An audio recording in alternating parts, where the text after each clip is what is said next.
La parole de Dieu.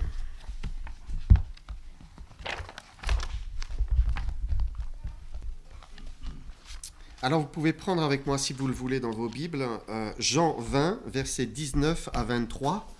Donc Jésus est ressuscité un dimanche matin, vous le savez, le premier jour de la semaine. La journée s'est écoulée et nous sommes sur le soir, le dimanche soir. Et Jésus va désormais apparaître à ses disciples.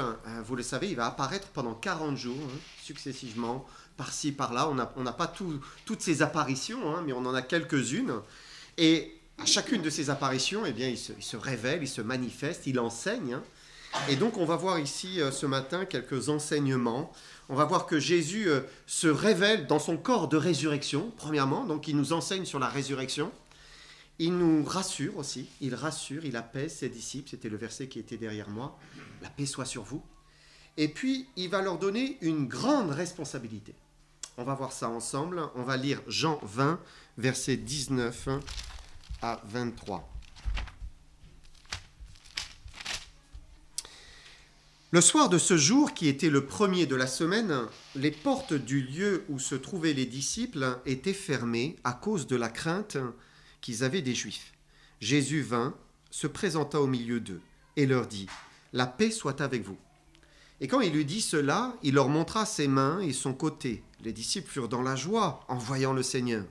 Jésus leur dit de nouveau « La paix soit avec vous.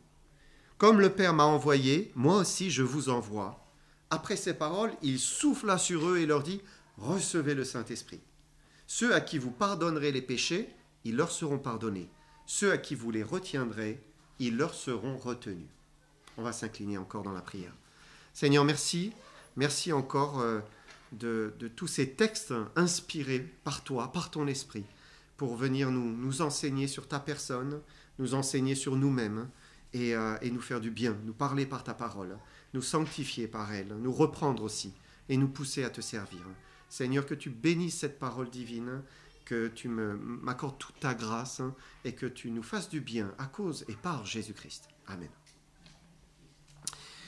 Donc j'aimerais juste relire le verset 19. Le soir de ce jour, qui était le premier de la semaine, les portes du lieu où se trouvaient les disciples étaient fermées, étant fermées à cause de la crainte qu'ils avaient des Juifs. Jésus vint, se présenta au milieu d'eux et leur dit « La paix soit avec vous. » Les disciples se sont enfermés à double, à triple tour. Ils ont dû mettre une barre, vous savez, comme on met sur les portes en bois. Là, ils ont bien fermé. Pourquoi ? Parce qu'ils avaient peur des Juifs. Pourquoi avaient-ils peur des Juifs ? Peut-être se sentaient-ils menacés parce que, bien, ça y est, ils savaient, le corps avait disparu. Marie de Magdala, Pierre, Jean sont revenus en disant « Mais voilà, le corps n'est plus là, et il a disparu, il a disparu. » Et donc, peut-être se sentaient-ils menacés parce que, souvenez-vous, les Juifs avaient dit, mais mettez une garde. Ils avaient demandé à Pilate, mettez une garde, parce que ses disciples vont peut-être venir prendre le corps et dire qu'il est ressuscité. Et maintenant, le corps est disparu. Alors, qu'est-ce qui va se passer ? Est-ce qu'ils vont venir arrêter ses disciples ou essayer de retrouver où ils pensaient peut-être qu'ils avaient pris Jésus ? Probablement pour cela, ils étaient dans cette crainte. Jésus avait disparu. Alors, ils étaient barricadés. Plus personne ne pouvait rentrer, sauf Jésus-Christ. Et Jésus-Christ apparaît au milieu de la pièce. C'est quelque chose de merveilleux et il nous enseigne, nous interpelle sur son corps ressuscité. Comment était son corps ressuscité ? Et comment est-il encore aujourd'hui ? Puisqu'il a toujours le même corps. Il est assis à la droite de Dieu et c'est le même corps qu'il y a 2000 ans, quand il est ressuscité, qu'il était avec ses disciples. Et c'est le même corps que l'on verra quand on le retrouvera, le jour où nous serons devant lui, c'est toujours le même corps. Comment était son corps ressuscité ? Alors tout d'abord, c'était un corps physique, c'était un corps qui était concret. Jésus fait bien la différence entre un esprit et un corps. Il le dit. Quand vous prenez un passage parallèle, c'est intéressant de le prendre, ça nous renvoie à une scène similaire, la scène similaire qui est décrite par Luc. Et on lit donc Luc 24, versets 36 à 39. Luc 24, versets 36 à 39. Tandis qu'il parlait de la sorte, lui-même se présenta au milieu d'eux et leur dit « La paix soit avec vous. Saisis de frayeur et d'épouvante, ils croyaient voir un esprit. Mais il leur dit, « Pourquoi êtes-vous troublés et pourquoi pareille pensée s'élève-t-elle dans vos cœurs? Voyez mes mains et mes pieds, c'est bien moi. Touchez-moi et voyez, un esprit n'a ni chair ni os, comme vous voyez que j'ai. » Et en disant cela, il leur montrait ses mains et ses pieds. Donc, Jésus ressuscité avait bien de la chair, des os. Il était bien physiquement devant eux. Ce n'était pas un fantôme, il n'était pas immatériel, non, il était concret. Il avait le même corps que lorsqu'il vivait avec eux, au milieu d'eux, et il le touchait. Et même pour le prouver, il va dire, mais on va manger quelque chose. Alors, eh bien, la suite, regardez verset 41, Luc 24, 41, comme dans leur joie, ils ne croyaient point encore, et qu'ils étaient dans l'étonnement, il leur dit, avez-vous ici quelque chose à manger? Ils lui présentèrent du poisson rôti et un rayon de miel. Il en prit, il en mangea devant eux. Jésus est physique, il est là, il est avec eux, il est physique. Il ne faut pas oublier aussi qu'il y avait des enseignements, déjà à l'époque, qui couraient, et on disait, mais la chair, le corps est impur, il est mauvais. Ce qui compte, c'est de monter à un niveau spirituel, devenir presque esprit. Mais Dieu n'a jamais dit que le corps ne serait plus ou que le corps physique disparaîtrait parce qu'il est quelque chose de mauvais. Non, quand Dieu a fait le corps, il a dit, mais c'était très bon. C'était quelque chose de très bon. Et certes, le corps a été souillé après, le corps physique a été souillé par le péché, par la corruption, mais Jésus est venu justement mourir pour nos péchés et nous libérer de cette corruption, nous libérer de ce péché. Et finalement, il veut rendre à nos corps physiques un état de pureté, de sainteté, et voilà, faire en sorte que notre corps soit de nouveau agréable à Dieu éternellement, pour toujours. C'est ce que permettra la résurrection des morts. Et c'est une résurrection physique pour vivre dans nos corps éternellement. Mais en même temps, c'est un corps physique, nos corps physiques, mais changés, qui sont transformés. Et Paul le dit clairement quand vous prenez 1 Corinthiens 15, on peut le prendre ensemble parce que Paul là nous parle de notre résurrection. Et en 1 Corinthiens 15, versets 42 à 44, d'abord, il dit « Ainsi en est-il de la résurrection des morts. Le corps est semé corruptible, il ressuscite incorruptible. Il est semé méprisable, il ressuscite glorieux. Il est semé infirme, il ressuscite plein de force. Il est semé corps naturel, il ressuscite corps spirituel. S'il y a un corps naturel, il y a aussi un corps spirituel. » Et donc on voit qu'il y a une vraie différence entre avant et après la résurrection, même si c'est le même corps, c'est un corps qui est transformé. Et Paul nous parle de notre résurrection, et qu'est-ce qu'il dit? Il parle de corruption.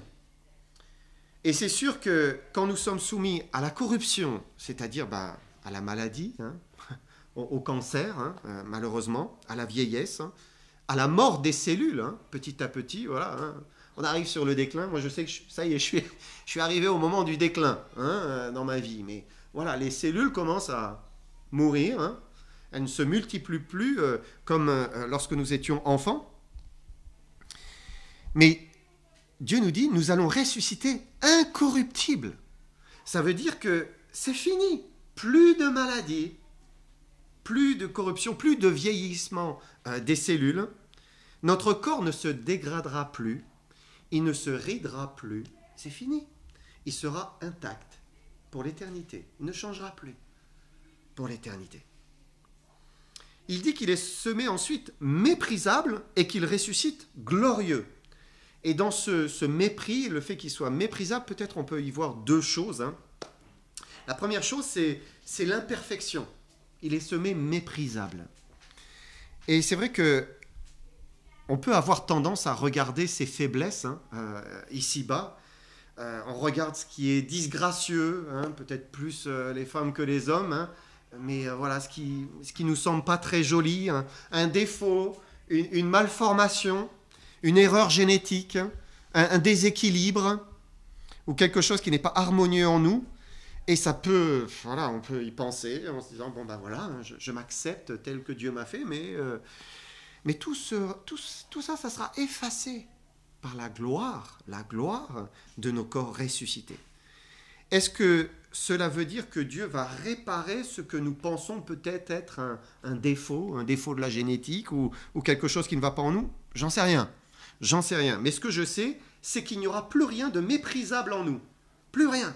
C'est fini. Plus rien qui nous obsédera. Plus rien qui nous troublera. Nous serons beaux et belles pour Dieu, tous. Tous beaux et belles pour Dieu, pour notre Dieu. Et nous reconnaîtrons tous que ce que Dieu a fait est parfait. C'est à sa gloire et c'est parfait. Un deuxième aspect, semé méprisable, eh bien c'est certainement aussi le péché. Et c'est sûr que nous sommes semés méprisables à cause du péché qui est en nous. Mais cette question, elle est définitivement réglée à la résurrection. C'est fini. Jésus a payé pour nos péchés. Il effacera. Il purifiera même la présence du péché en nous. Donc ça sera terminé. Nous serons sans péché, glorieux pour toujours. Il dit qu'il est semé aussi infirme. Il ressuscite plein de force. Alors, les jeunes ne comprennent pas trop ça. Semer infirme, je vois pas trop. Parce que c'est sûr, dans la jeunesse, là, on est infatigable, infatigable. Mais après que les décennies s'enchaînent, ça devient de plus en plus une évidence que nous sommes semés infirmes. On se blesse si facilement, c'est incroyable. On porte un pot de fleurs de la mauvaise manière, et, oh, lumbago, et oh mince, c'est si facile. On dort une nuit trop courte et on est HS pour 48 heures. Mais il dit, notre corps va ressusciter plein de force. Plein de force. Littéralement, c'est dynamis. C'est dynamite. Nous serons comme de la dynamite. Sans fatigue, puissant, solide. Parce qu'il y aura cette puissance de vie en nous. Ça sera fini. Ressuscité, plein de force. Paul dit aussi qu'il est semé corps naturel, il ressuscite corps spirituel. Et c'est peut-être cet aspect-là que nous voyons particulièrement dans notre texte de l'évangile de Jean. C'est que Jésus, avant de ressusciter, quand il voulait rentrer dans une pièce, eh bien, il faisait comme nous. Il poussait la porte et il rentrait. Et là, il est ressuscité corps spirituel. En ce qu'il n'était plus limité par l'espace, par le temps, par la matière. Terminé. Ça veut dire que les propriétés physiques de son corps, on n'arrive pas à l'expliquer, comment c'est possible de traverser la matière, que la matière traverse la matière sans être altérée. Comment c'est possible? Mais ces propriétés ne sont plus les mêmes. Et nous étions corps naturel, nous allons devenir corps spirituel, avec cette capacité de pouvoir traverser la matière et manger avec les autres. Il a mangé avec ses disciples. Ou bien la possibilité de s'élever en lévitation et marcher avec les disciples sur le chemin d'Emmaüs pendant des kilomètres, l'un ou l'autre. Jésus est avec ce corps spirituel et finalement il nous enseigne, il nous dit, mais voilà, vous allez devenir comme cela, c'est le corps de la résurrection. Alors Jésus traverse les murs, les portes, je ne sais pas, il arrive, il apparaît comme cela, physiquement au milieu d'eux. Imaginez la peur. Ils ont eu vraiment très peur. D'ailleurs, le texte le dit, ils étaient saisis de frayeur et d'épouvante, croyant voir un esprit. Ils pensaient que c'était un fantôme. C'est pas réel, c'est pas réel. Et là, Jésus va les rassurer, il va les apaiser. Il va dire, la paix soit avec vous. Dans notre texte, là, il le répète 2 fois, mais après, plus loin, on ne va pas le lire ce matin, mais avec Thomas, quand il va apparaître de nouveau 8 jours plus tard, il va redire, la paix soit avec vous. La paix soit avec vous. Forcément, c'était quelque chose qui était incroyable, effrayant, de voir celui qu'ils tenaient pour mort, vivant devant eux, et vivant avec ce corps transformé, ce corps glorifié, spirituel, qui passe au travers les murs.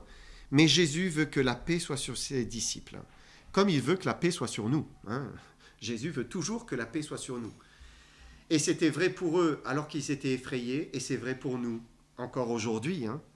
La crainte, c'est quelque chose que Dieu a mis dans l'être humain, et c'est parfois nécessaire, c'est salutaire la crainte, parce que ça, il y a une montée d'adrénaline, et on a besoin de réagir. Donc c'est un sentiment qui est salutaire et qui vise à nous protéger. Mais la crainte, parfois, elle peut nous envahir et puis même nous pousser à faire des erreurs, à se tromper. Elle peut troubler notre jugement. Leur jugement était troublé ici. Ils pensent voir un esprit. Non, c'est vraiment Jésus. Parfois, la crainte, elle nous trouble, elle altère notre réflexion. La crainte, elle peut aussi nous tétaniser et on ne fait plus rien. On ne bouge plus parce qu'on a peur. On ne fait plus rien. Et Dieu veut mettre sur nous sa paix. Il nous donne sa paix. Ailleurs dans l'Évangile, il lui dit, je vous donne ma paix. Je ne vous donne pas comme le monde vous donne. Moi, je vous donne une vraie paix. Et Dieu veut que sa paix soit dans nos cœurs. Qu'on soit toujours paisible en lui. Parce que c'est là où on garde un bon discernement, et on fait les bonnes choses, on fait les bons choix dans nos vies. Penser juste, penser vrai, penser selon le Seigneur. Alors Jésus va montrer ses mains, son côté percé, et là nous lisons verset 20, « Les disciples furent dans la joie en voyant le Seigneur. » Ça y est, oui c'est vraiment Jésus, ils sont rassurés, ça a dû monter, mais une joie. Vraiment, ils étaient heureux, et l'histoire aurait pu se terminer là. Voilà, c'est une belle histoire. Jésus a vécu avec eux, Jésus est mort, Jésus est ressuscité. La page se tourne, c'est parfait. Et peut-être c'est comme ça qu'on peut regarder l'église de Jésus-Christ, l'église locale. Elle se réunit le dimanche matin, jour de la résurrection, on se réjouit, Jésus est ressuscité, on lui rend gloire, honneur, on est joyeux, on le célèbre ensemble. Mais Dieu ne nous sauve pas simplement pour qu'on se réunisse après le dimanche matin et qu'on soit joyeux ensemble à célébrer le Seigneur, même si c'est vrai, c'est une réalité. Il nous sauve parce qu'il veut qu'on le serve et qu'on lui obéisse. Il y a un but. Alors il va leur confier une responsabilité, une grande responsabilité. On va relire les versets 21 à 23. Jésus leur dit de nouveau, « La paix soit avec vous. Comme le Père m'a envoyé, moi aussi je vous envoie. » Après ces paroles, il souffla sur eux et leur dit, « Recevez le Saint-Esprit. Ceux à qui vous pardonnerez les péchés, ils leur seront pardonnés.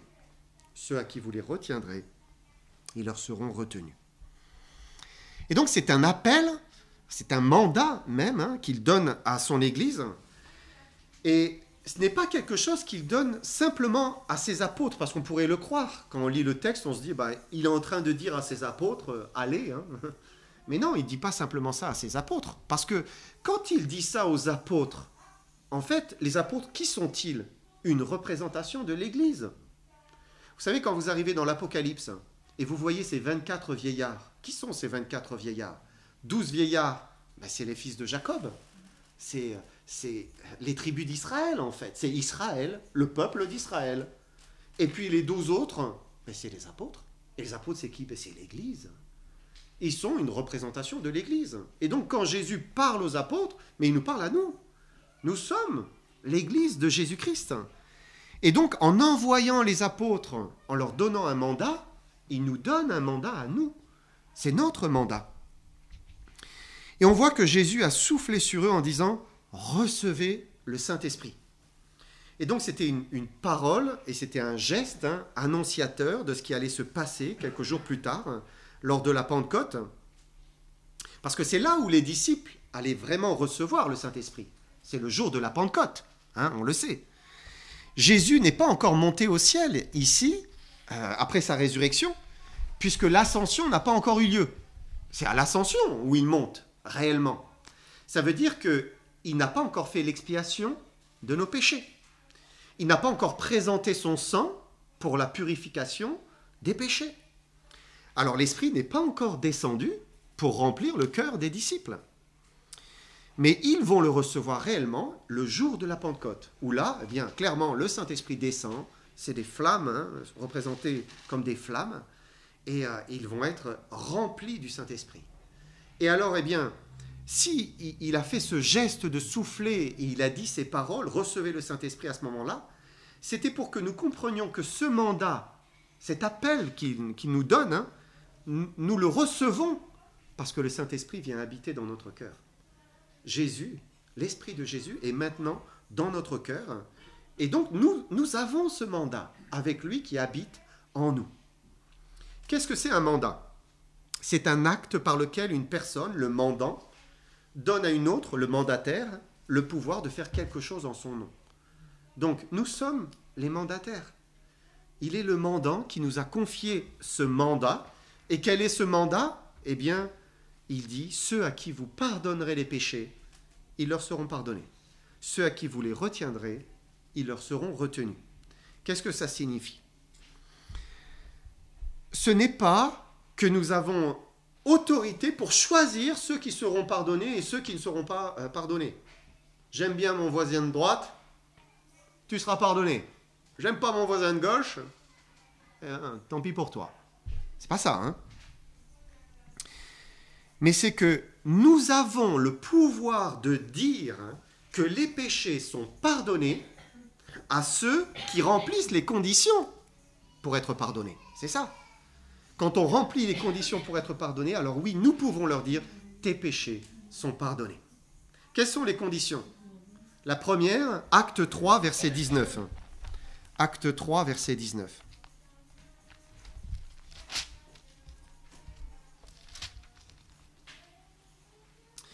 Ici, il dit « Repentez-vous donc et convertissez-vous pour que vos péchés soient effacés. » Ça, c'est la première condition.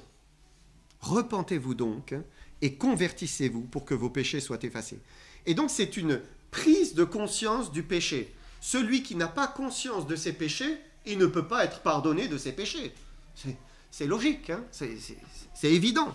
Mais il faut le dire, hein, il faut avoir conscience de ses péchés pour se repentir de ses péchés. C'est-à-dire en être désolé, vouloir l'abandonner, vouloir changer. Se repentir et se convertir, ben c'est faire un demi-tour. Hein, c'est faire un demi-tour. Parce qu'il y a beaucoup de croyants qui sont non repentants. Ils croient. Oui, ils croient. Mais il n'y a pas de repentance en eux. C'est exactement comme Jacques qui parle des démons. Il dit, mais oui, tu crois que Dieu existe? Tu fais bien. Les démons aussi, ils le croient aussi. Ils le croient, mais ils tremblent. Ils tremblent. Et les démons le croient, mais ils sont dans la rébellion. Ils le croient, mais ils sont dans leur péché. Et ils seront jugés pour leur péché. Et donc, il faut qu'il y ait une repentance et un demi-tour, une conversion, pour que les péchés puissent être effacés. Ça, c'est la première condition. Et puis, deuxième condition, on peut prendre Actes 16, 30 et 31.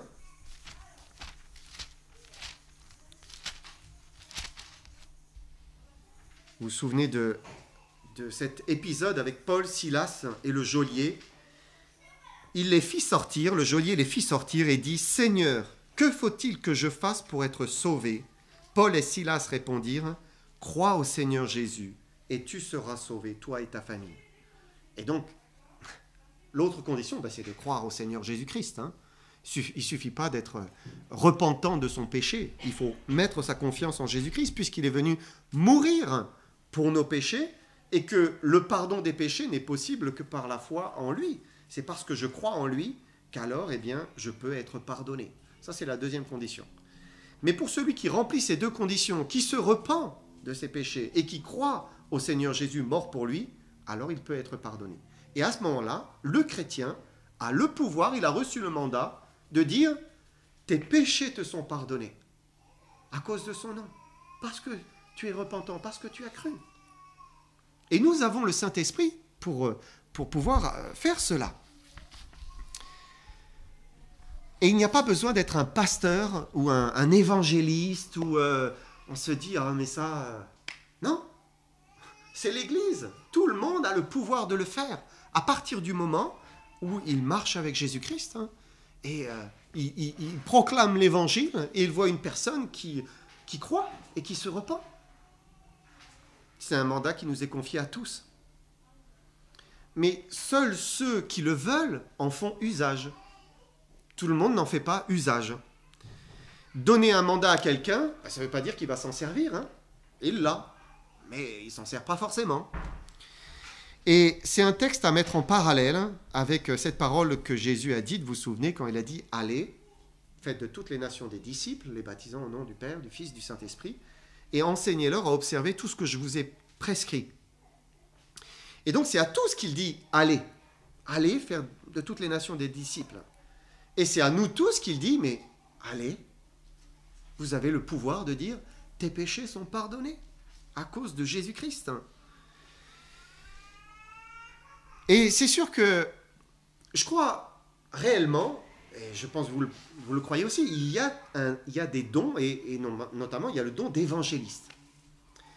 Et le don d'évangéliste, eh ben voilà, c'est quelqu'un, il est incroyable, hein, cette capacité d'aller chercher, d'aller plaider, d'aller annoncer, hein, à n'importe qui, un inconnu, sans cesse et toujours. Hein. On connaît une jeune femme qui pour nous a un vrai don d'évangéliste. Hein. Vous la connaissez aussi, notre chère sœur, hein, à Marseille. Il y a un don, il y a un réel don. Et nous ne sommes pas tous des évangélistes. Mais par contre, Dieu nous demande à tous d'être le sel de la terre, la lumière du monde. Ça, c'est pour tous, c'est pour chacun. Nous devons donner soif de Jésus-Christ. Nous devons briller par Jésus-Christ. Hein. Jésus dit, une lampe n'est pas faite pour être mise sous le boisseau. Le boisseau, c'est un récipient. Hein. On va mettre une bougie et hop, on met un boisseau au-dessus. Ça ne sert à rien. C'est un petit peu comme si on découpait des cartons, on les collait là sur les panneaux LED au plafond, un peu partout. À quoi ça sert d'allumer la lampe si elle est cachée? Ça ne sert à rien. Jésus parle d'une ville sur une montagne. La ville sur la montagne, mais elle est destinée à quoi? Mais à éclairer. C'est pour éclairer au loin, pour qu'elle soit vue, il dit. Et dans notre travail, dans nos activités de tous les jours, hein, auprès de nos collègues, auprès de nos connaissances, hein, auprès de nos proches, Dieu nous demande simplement de vivre une vie authentique, une vie vraie, dépendante de Jésus, une vie qui marche avec le Seigneur, qui aime Jésus, qui vit pour lui sans cesse, chaque jour. Parce que c'est en vivant par Jésus, hein, pour Jésus et par Jésus, qu'alors on donne soif. On se dit, mais il y a quelque chose de différent. Il n'est pas comme les autres. Hein. Et Dieu veut qu'on donne soif par notre marche avec lui.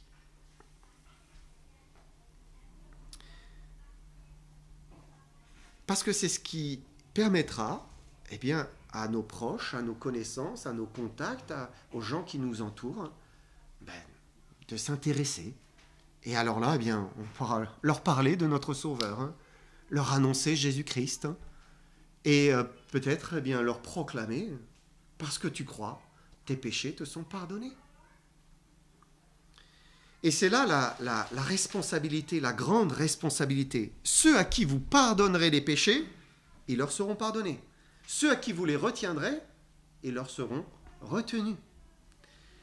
Et si on entretient une relation avec des personnes autour de nous, et c'est le cas pour chacun, hein, on a d'une certaine manière un pouvoir et une responsabilité vis-à-vis d'eux.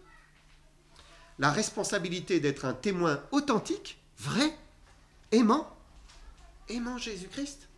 C'est notre responsabilité de vivre notre foi sincèrement et dans la vérité. Et on a ce pouvoir, ce mandat, eh bien de lui annoncer Christ, et puis suite à sa foi, lui dire tes péchés te sont pardonnés à cause de Jésus-Christ, parce que tu es repentant et parce que tu crois. Être un témoin par une vie qui aime Jésus, qui marche avec Jésus, ça c'est notre responsabilité. C'est l'Église que Jésus envoie. C'est pas juste 12 hommes, parce que ces 12 hommes, ils sont morts. Hein. Les apôtres, c'est fini. Hein. L'Église se serait arrêtée si, l'Église n'avait pas continué à annoncer l'Évangile, hein, et à être des témoins.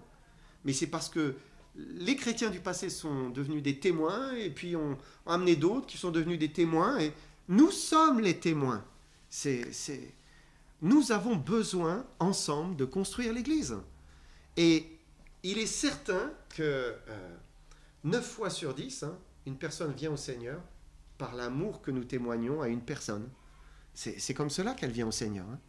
C'est rare, ça arrive parfois, hein, qu'une personne venue de nulle part arrive, ou simplement parce qu'elle a reçu un traité. Mais 9 fois sur 10, c'est parce que ce sont nos contacts, ceux que nous aimons, ceux auprès desquels nous brillons de l'amour de Jésus-Christ. Il nous faut briller. On devrait avoir des personnes sur notre cœur, hein, et vraiment, Seigneur, je te demande de les sauver, je te demande de les amener au salut. Vous devez porter quelqu'un. Il ne peut pas en être autrement. C'est comme ça qu'on se multiplie. Si vous ne portez personne pour le salut aujourd'hui, c'est que vous n'êtes plus un témoin qui brille. Un témoin qui brille, il veut amener d'autres à Jésus-Christ. Que Seigneur nous aide à être chacun ses témoins.